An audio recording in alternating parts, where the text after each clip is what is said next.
Hello and welcome to this GGB webinar. My name is Matthew and I will be your global spec moderator, and I want to review a few housekeeping items with you before we begin. Please take a moment to familiarize yourself with the operation of the user interface for today's webinar. The large window with the heading presentation in the upper left is the primary window for today's session. Just to the right of the main presentation window is the speaker bio window with background information on today's presenters. Just below that is the Q&A window. And any time during the presentation, you can enter a question into the box in the lower section of the window and click Submit. Your question will be placed into the queue to address when we get to the Q&A session. At the bottom of your screen, you will see additional buttons to enhance your webinar experience. To see what a particular button does, just place your mouse pointer over it, and a tooltip will appear with a description of the button's function. Now I would like to introduce today's presenters. Siegfried Gsoels and Jonathan O'Neill. Siegfried holds an engineering and economic engineering degree and has been working with GGB for 8 years based in Vienna, Austria. Siegfried joined GGB in 2012 as a sales engineer, quickly moving into a sales manager role, leading the European sales engineers team. In 2019, Siegfried took over the role of commercial director of the coatings product line. Jonathan O'Neill holds a BS in Mechanical Engineering from Rowan University and has over 9 years of experience in the industry. O'Neill has been with GGB for 7 years in the applications engineer role and has developed a strong focus in fluid power, construction, and agricultural markets. Guys, welcome to today's event. And with that, I will pass things along to you to get started. Please, go ahead. So this is Siegfried. Good morning, good afternoon to all of you, wherever you are located. Welcome as well from my end to our webinar today. And thanks a lot for joining. John and I prepared a presentation, which I will start off with, and then we'll switch between John and myself during the presentation. Today we look beyond the world of bearings into enhancing performance with polymer coatings.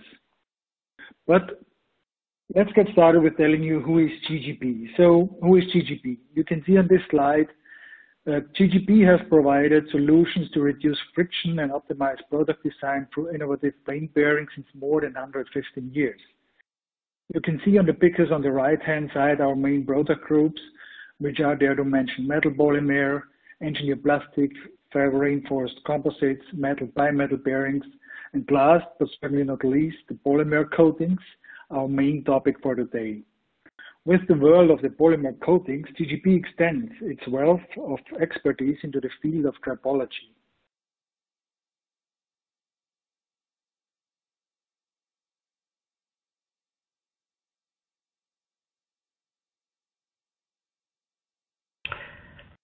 Okay, so we're going to talk a little bit about applying tribology to tribological systems.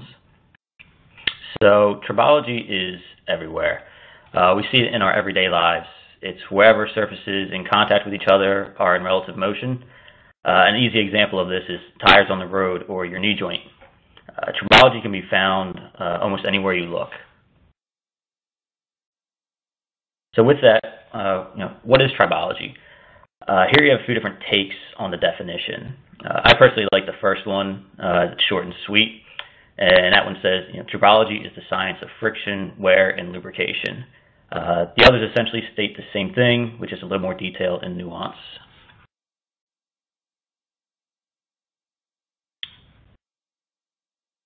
So, bearings and conventional tribological solutions. So we're going to talk a little bit about, our typical dry running bearing shaft system. So on this slide here we have a typical dry running bearing shaft system layout. On the left, you can see some typical operational inputs. The motion type is usually sliding motion, and below that you see a range of loads and speeds often seen in applications in the markets listed at the bottom. Applications in aerospace, automotive, agriculture, oil and gas, etc.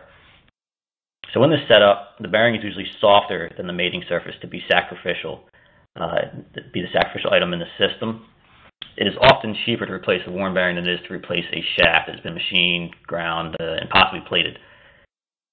Bearing materials can range from polymer composites to metal polymers, coatings, filament wound bearings, etc. The mating surface or shaft, can also range from, being another polymer, hard and soft metals, and even coated parts. All with a broad range of topographies and surface characteristics. And we must also take into consideration the environment of the system. Does the system get exposed to air, or is it operating in some type of sour gas? Is debris present? Things like that. From here, we get our system outputs. So we have the bearing function, whether it's guidance for whatever the shaft is in this system, for example, and then we also have our losses as outputs in the form of friction and wear.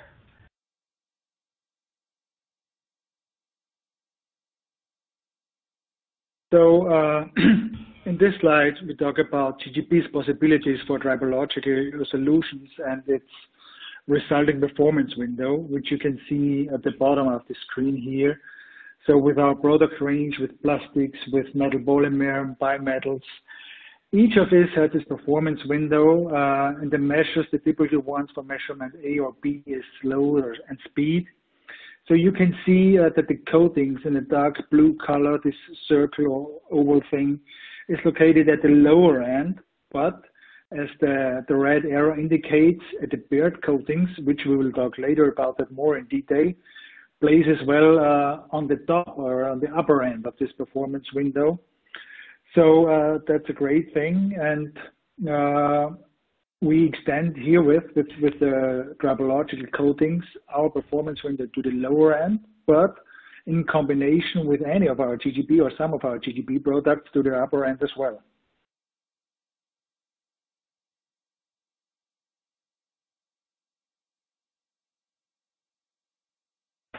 Okay, so going beyond bearings, let's talk a little bit more about polymer coatings. So for an optimized system and to get the best performance, for a bearing system, we must consider both surfaces of contact.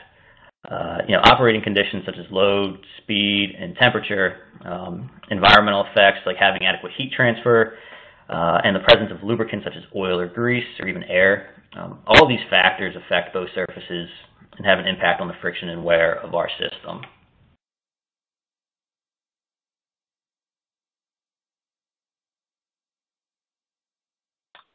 So before getting too deep in the technical stuff in here, let's talk about some typical advantages of polymer coatings which they can offer, and on the next slide about some typical application therefore.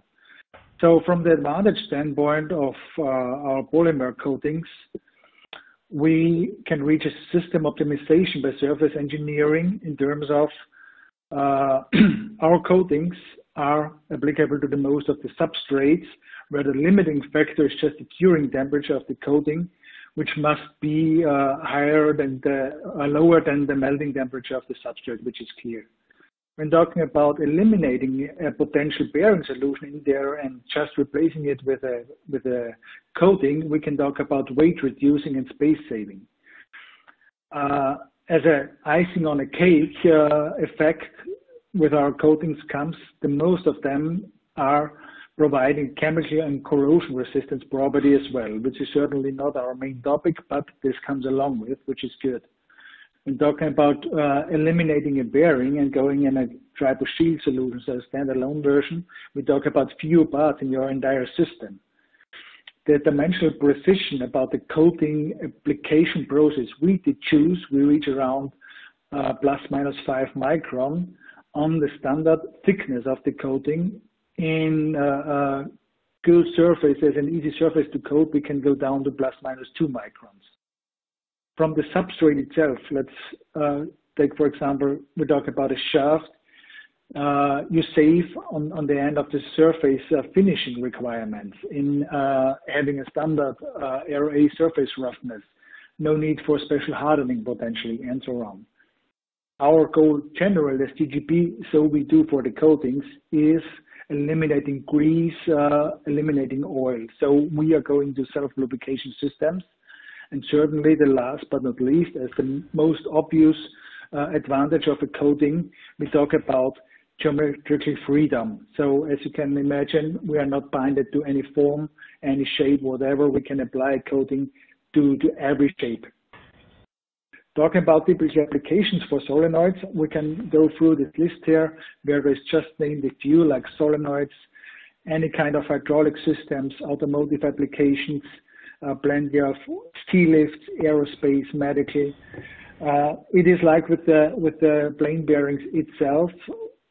Whenever there are two surfaces moving relative to each other, we need tribological solutions.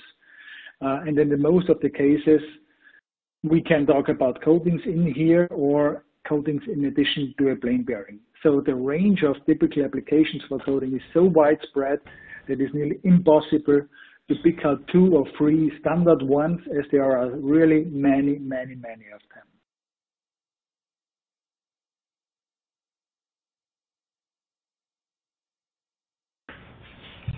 Okay, so on this slide, we have a cross-sectional diagram of the architecture of a polymer-based coating material. A polymer coating consists of a matrix polymer, also known as a binder material to some. Technical polymers are normally used as matrix material to ensure the full performance of today's polymers found on the polymer pyramid, which we'll talk about in a couple of slides. These polymers are modified using solid lubricants as slide active elements, and other functional fillers can be added to improve wear resistance, as an example. Typical solid lubricants include PTFE, graphite, hexagonal boron nitride, and MOS2. These coatings are normally applied directly on the surface of moving components using typical application methods, which we'll touch on later in the presentation. After the application and a 2-step curing process, the coating is well adhered to the substrate. And then after the curing process, as Siegfried mentioned, the standard thickness is in the range of 25 micrometers. So this illustration shows that the functional fillers are homogeneously distributed within the polymer matrix, and the slide active fillers are stratified. This has 2 advantages. One, this does not harm the adhesion between the coating and the substrate. And 2, this filler gradient provides the advantage of high filler concentration closer to the load zone, leading to low and constant friction.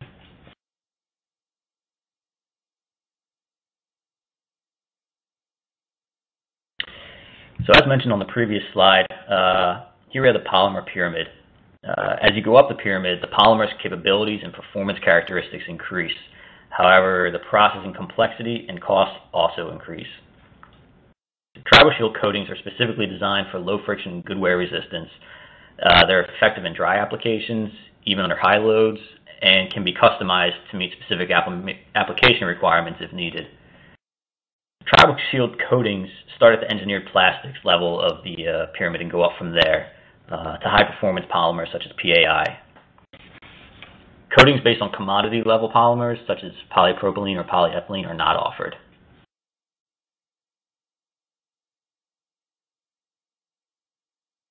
Again, as mentioned on the previous slide, coating customization is possible with Triboshield coatings, and there are essentially 2 stages of coating customization.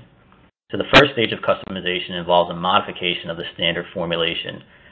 This might include tweaking the formulation slightly to get better results in either friction or wear, or proposing a pigment change for a specific color if possible. This pathway has a short development time since a base formulation is used as a starting point. The second stage of customization involves developing a unique, dedicated coating with a new formulation tailored specifically to the application. This would have a longer development time and require an exclusivity contract with the customer.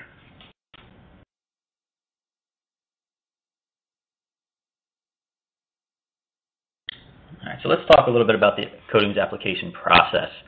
So just be a high overview, but essentially we can break it down into 3 main steps. First is surface preparation, which involves pyrolysis and grit blasting of the surface. The pyrolysis process removes contaminants from the surface like fatty acids and oils from a person's skin, for example. Grit blasting provides a proper surface for optimum adhesion of the coating to the substrate. And it might not be able to see it, but in the picture of the image with the welds, you can see that the weld details are still visible. So we still get the detail of the component that we're going to coat. From there, we apply the polymer coating itself. This is done with conventional methods like liquid spray guns, dip spin, and curtain coating, to name a few. From there, the coatings are cured using a two-step curing process. This allows for proper stratification of the tribo fillers, and again, the standard thickness is typically in the range of 25 micrometers, with a tolerance of plus or minus 5 micrometers, or even as low as sometimes plus or minus 2 micrometers.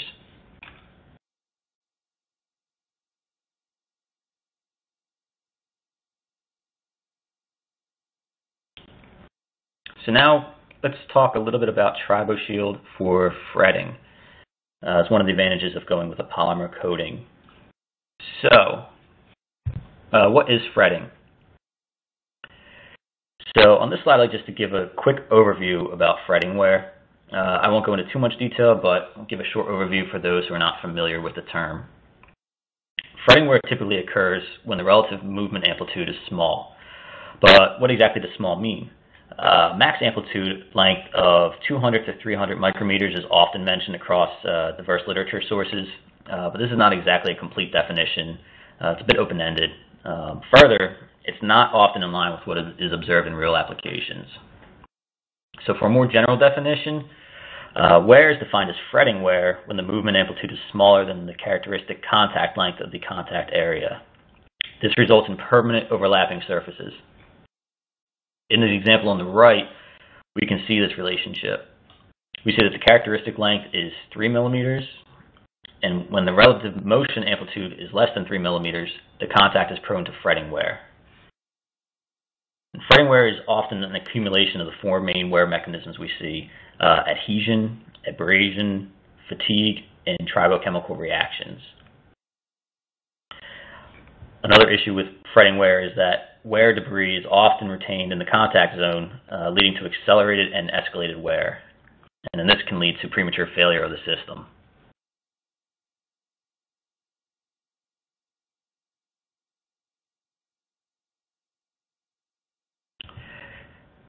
So as stated, the fretting wear can have severe repercussions for applications and lead to premature failure. So a test matrix was conducted in collaboration with the Competence Center of Tribology at Mannheim to show the benefit of using self-lubricated coatings.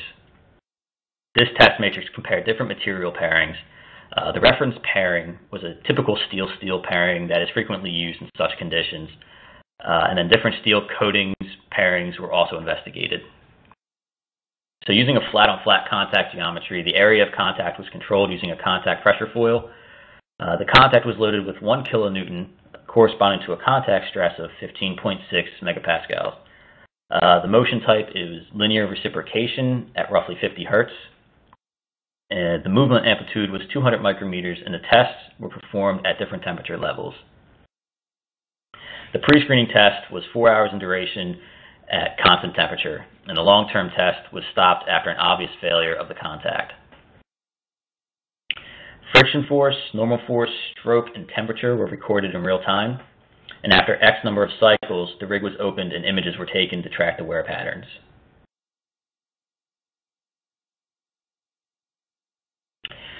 So this slide shows an exemplary test readout of this testing.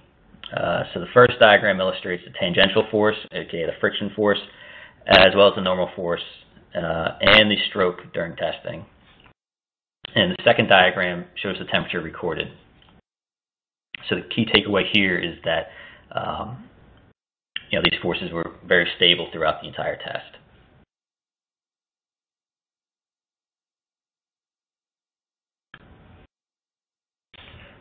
So this is the steel on steel sample. So these images, even after 5 minutes, you can see normal adhesion wear on the steel and formation of oxidation particles in the fretting area. These oxidized particles tend to be harder than the bulk material and abrade the wear area, causing even more wear.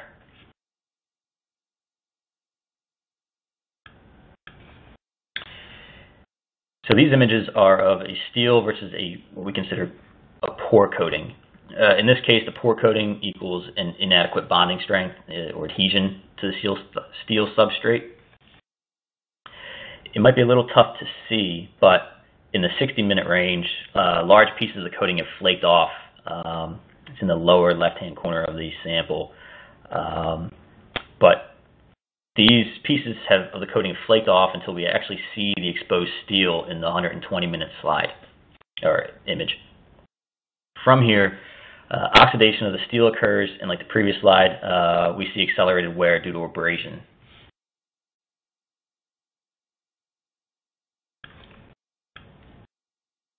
And now we have steel versus good coating.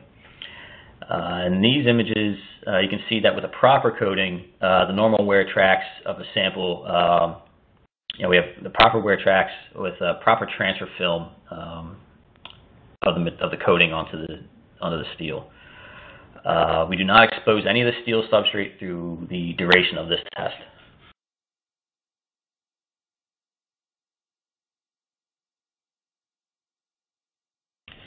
So here's just a little bit of the surface inspection of these samples. So in these images, we have 3 well-performing coatings and their counter surfaces. Here we see the formation of a protective transfer film on the steel counterface. It's in the images at the top, as well as minor running-in marks on the coated surface. So if you look closely in the areas on the steel where we see transfer film, we should see almost matching areas of wear on the coated surface.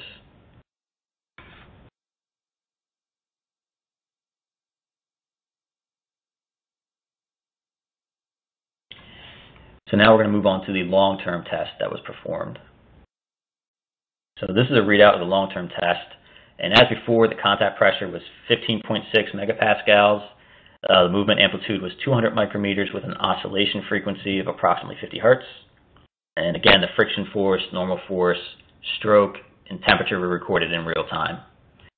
The temperature was varied between low and high temperatures, and the tests were paused periodically after X number of cycles to take images of the samples as before. So the results of the test are shown on the left, and the takeaway here is that the steel-steel contact is prone to fretting wear and can fail early. This steel-steel pairing failed within the first 4 hours of this test. Meanwhile, the steel coating pairing was able to survive more than 70 hours under these test conditions.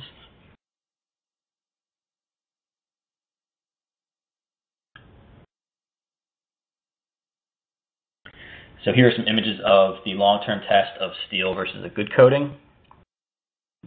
So we see that the coating remains significantly intact with only minor wear marks through the 50-hour mark. Once we get to the 72-hour mark, we see that the coating has worn significantly and explains the rise in frictional force that we've seen in the readout on the previous slide.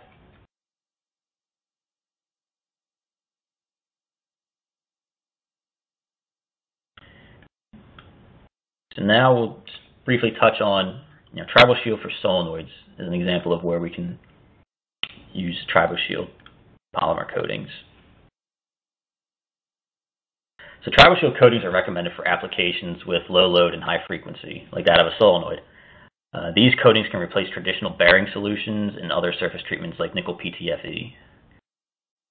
In the graphs here, we can see the comparison of friction coefficients between a standard bearing material and several Triboshield coating solutions. In the industry of solenoids, the acceptable friction value is 0.3. So as you can see here, this significantly improves upon that.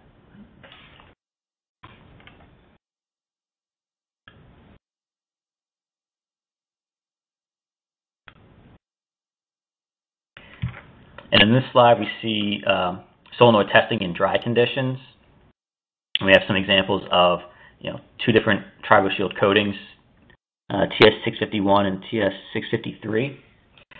And the key takeaway here is that the coefficient of friction is low and stable throughout the test.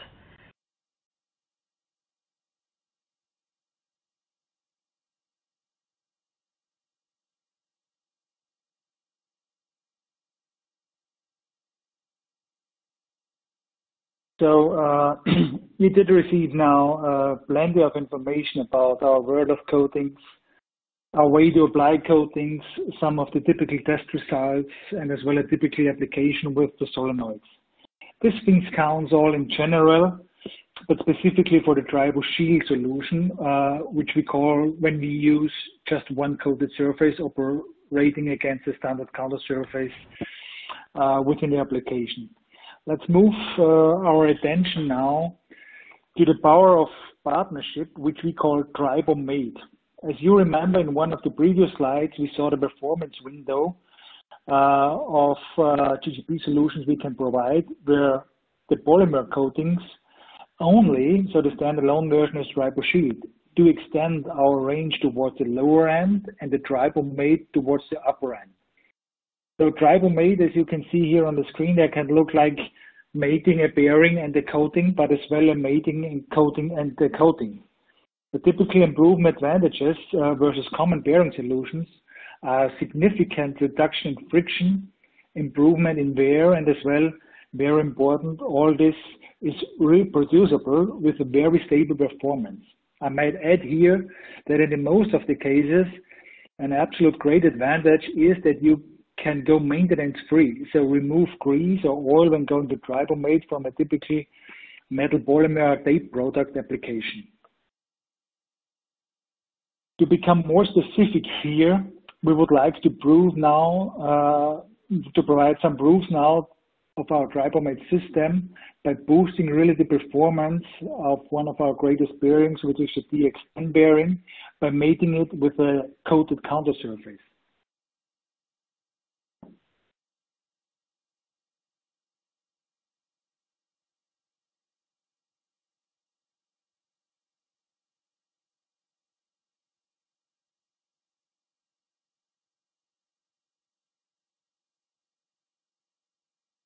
John, may you take over here?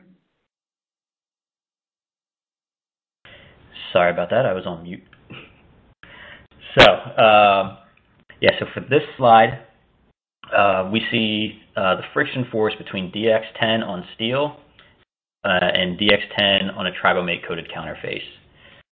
In this block on ring test, we see a 75% reduction in dynamic friction and a 65% reduction of stick slip by pairing DX10 with a Tribomate coating. So an example of how this can affect real-world applications, these reductions in static and dynamic friction significantly reduce the power needed to start a pump, for example, and significantly reduce the energy needed for continuous operation.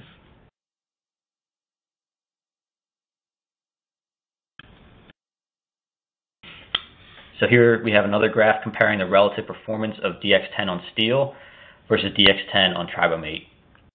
So here the comparison is between dry and lubricated test conditions, which include an oiled test and a greased test. So regardless of the lubricated conditions, you can see by pairing DX10 with Tribomate, we can considerably reduce the friction of our standard DX10 against steel.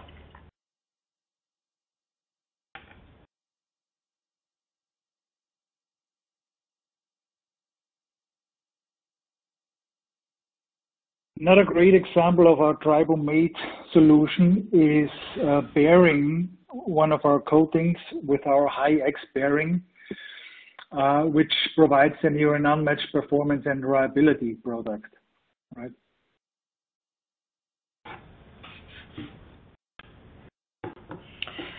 Yeah, so like the DX10 data we shared previously, in this slide, the frictional force of high-X on steel and high-X on Tribomate is compared. In this oil lubricated block on ring test, we see, again, a significant reduction in friction when pairing a high-X bearing with Tribomate coating. So even we see here in the beginning, in the circled area, a reduction in static friction.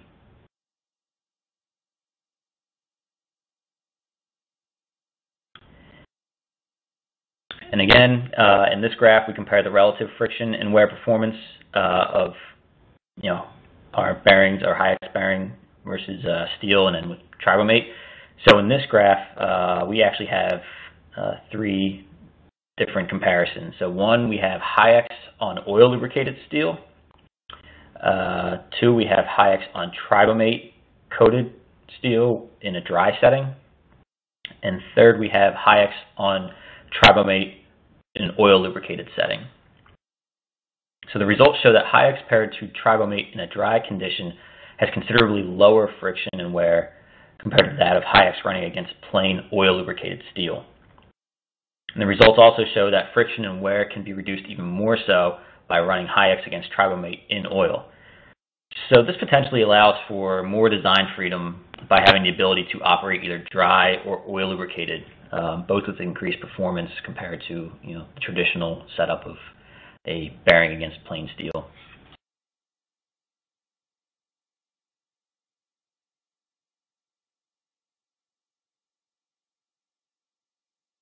So actually, we did already reach the final slide of our presentation. And with that one, we want to once again underline the enhanced performance of our Dribomate solution. We have tailored here our coatings to GGB's metal polymer, mainly metal polymer tape products range for lower friction and longer life, in many cases by eliminating maintenance and or for saving you time and money. So just to summarize advantages from our Dribomate solution, so which is improves responsiveness, eliminates of stick-slip effect, reduces pressure required, extends life significantly, and potentially and hopefully reduces total system costs. So that's been really our last slide. We're open now for questions. Matt, you're here. Do we have any questions popping up? Yes. Thanks, guys, for that great presentation. Now we're going to move into the Q&A. We do have a few questions that have come in from the attendees, so we're going to answer those now. If we don't get to your question, don't worry. We will have an answer for you following the webinar. If you'd like to submit your question, you can do so now by entering it in the Q&A box and clicking Submit, and we'll try to get to it before the close of the session. Okay, now for our first question. What type of projects do coatings work best in? Well, this is Siegfried. Maybe that's on me best to answer. If we see that from a customer standpoint, Matt, we have two big groups where there is the improved system performance through better friction management. On the other hand, we do have the cost savings bucket, right? When we take a look at improved system performance, we see clearly arguments like reduced power loss improves operational efficiency. We have constant stable friction behavior, which is great. We have improved start-stop behavior. We extended durability and reduced NVH behavior. Take a look on the cost-saving side through design simplification. We have, as summarized from one of the slides before, fewer parts, no assembly, simplified inventory, simplified supply chain. Combined driver solutions with improved corrosion and chemical resistance behavior. We can, in many cases, eliminate grease. We can reduce the space requirement, so build smaller parts. And most probably, no need for expensive machining or hardness surface treatment. And as you can imagine, in which projects coatings work best, where arguments from both buckets play in and count. These are the best projects for us. I'm not talking about any specific applications as there are too many out there. Excellent. Thank you for that. I just want to remind the audience you can submit your question now by entering it in the Q&A box and clicking Submit, and we'll try to answer it before the close of the webinar. Okay, now for our next question. How do I start a coatings project with GGB?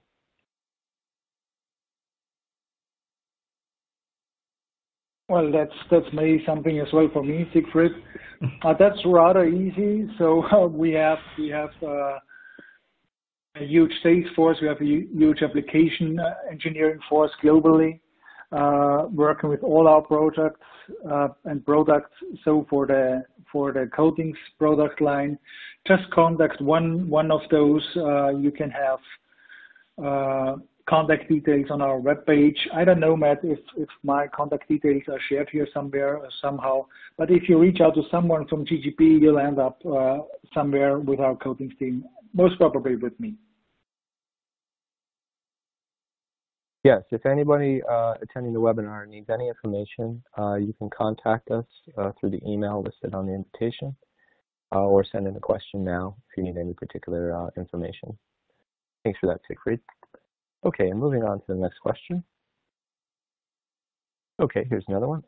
If this coating is applied, would a rust preventative still be recommended, or would this coating be sufficient? So I can probably take this one. Yeah, in most cases, a rust preventative would not be required when using a coating. One of the advantages, not necessarily one of the design aspects, but one of the secondary advantages of these coatings is that it does act as a rust barrier or corrosion protection to some degree. You know, obviously it's a case-by-case and application-specific experience, so you know, certain applications, the coating itself might not be sufficient. But again, these coatings work in grease, depending on which coating we use. It can be both dry or greased. So if you have, you know, a greased application, that acts as a rust preventative, the grease. But yeah, it can replace a rust preventative, but it's still going to be a case-by-case situation. Excellent. Thank you for that. Okay, and just want to remind the audience again, please submit your question now by entering it in the Q&A box and clicking submit. Okay, now for our next question. On how many sites do you have the capability to handle a customer detail, say for a shaft? Yeah, that's something for me. That's Siegfried speaking. So currently we started off just 3 years ago with our coatings business, and at the moment we have coating possibilities in Portugal only, but, and that's a very positive but, we are strongly working in expanding our production capabilities, which means we will have soon abilities to do the coating service, so you send us over the shaft, or another possibility is, when talking about the shaft or any other substrate, we are sourcing that for you, coating in it, and send it back to you, with the possibility of doing that in Germany, in the United States, and as well in India, complementary to Portugal. So we are on the jump going global. Excellent. Thank you for that. Okay, next question from the audience. How easy will it be to refurbish a coated surface, and is the process cost effective? Yeah, so that's quite easy to answer as well. It is absolutely possible doing that. Whilst we have to say we design the coated part or the coating on a part not to be the bearing part. So whenever we go Dribomate, for example, and we made it with any of our bearing materials, the bearing material will bear instead of the coating, and you can replace the bearing itself many times before the coating will be worn out. So that is one of the things I want to mention. So it is not intended to have the coated part worn out. In Tribo shield applications, those are typically the lower end applications from the demand side, so from the load mainly.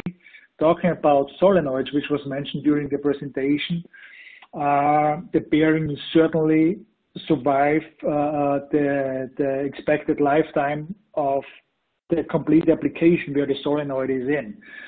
So, but in general, removing any, let's say, worn out or simple remains brackets of a coating is not a big deal. Just clean it up and coat it again. That's an easy stuff. Okay, great. Thank you for that. Okay, and we have some more questions coming in. Okay, next question from the audience. Do you have any size constraints or forms that you cannot coat?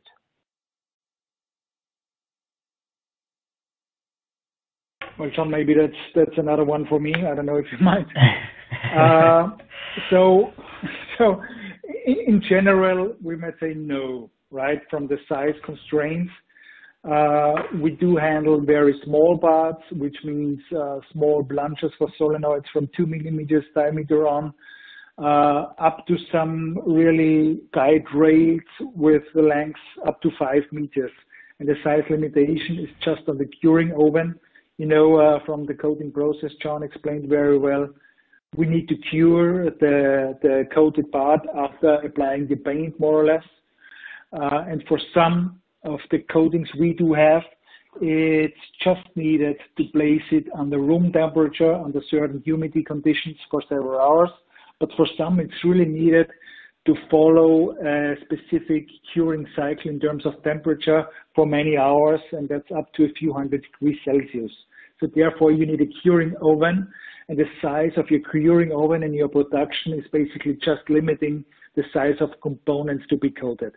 That's the only limitation. As for the moment, we do have capability to coat and cure things up to 5 meter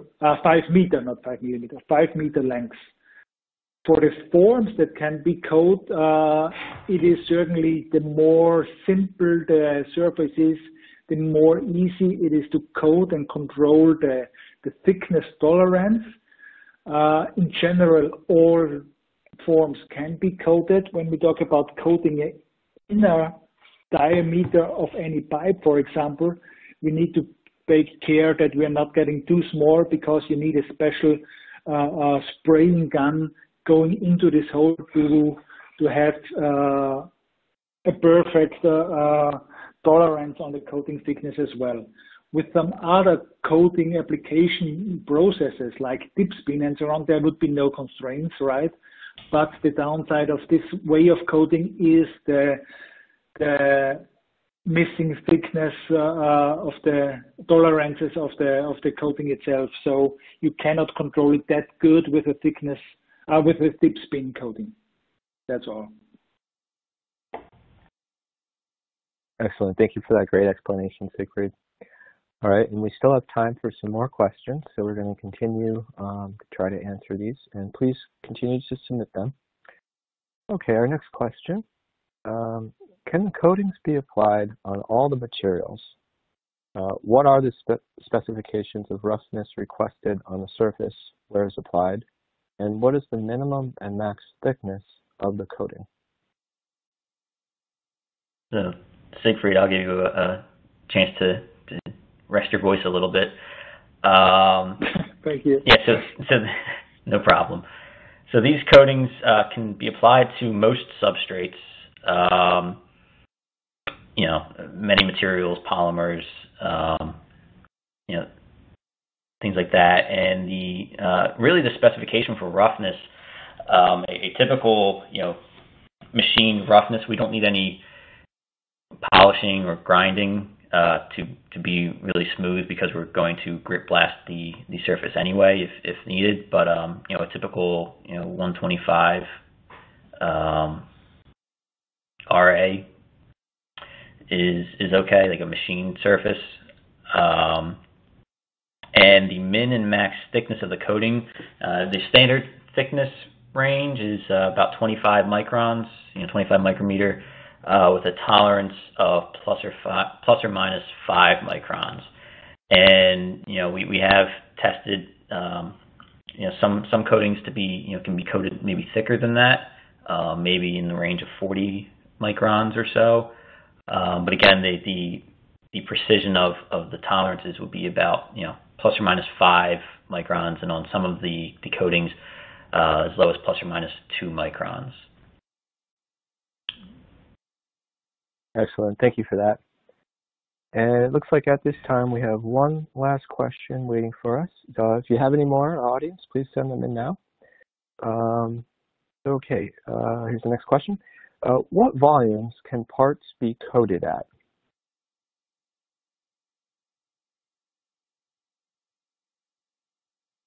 Yeah, John, as I rested my voice, maybe it's me to answer that one. Yeah. All potential volumes, gentlemen. It's from 1 piece, where we talk about the sample thing only, up to millions of pieces. If we talk about projects we realize for the automotive industry and talk about plungers for solenoids, there we have projects for millions of parts a year. So the range is wide enough. Okay, great, thanks. And we've had some more questions come in from the audience, so we're going to move to answering those now. Okay, on which condition can you use coating solutions to replace plain bearings? So this is John speaking. To replace a plain bearing with just a coating, as opposed to going with something like a Tribomate solution where we keep the plain bearing and add the coating to the substrate, to the shaft, to the mating surface. It's typically for lower duty, like lower load, lower speed applications. Something like an automotive seat hinge, for example, would be something that would be an area we can maybe consider. But if we start to get too highly loaded, we really would consider going with a Tribomate solution where we have the advantages of a plain bearing, but increase the performance of that bearing by reducing the friction and wear rate of that system. Excellent, thanks for that. Okay, we have a couple more questions in the queue. Okay, next question. Can the coating be applied by technicians in my plant, or would I need to send the parts off for coating?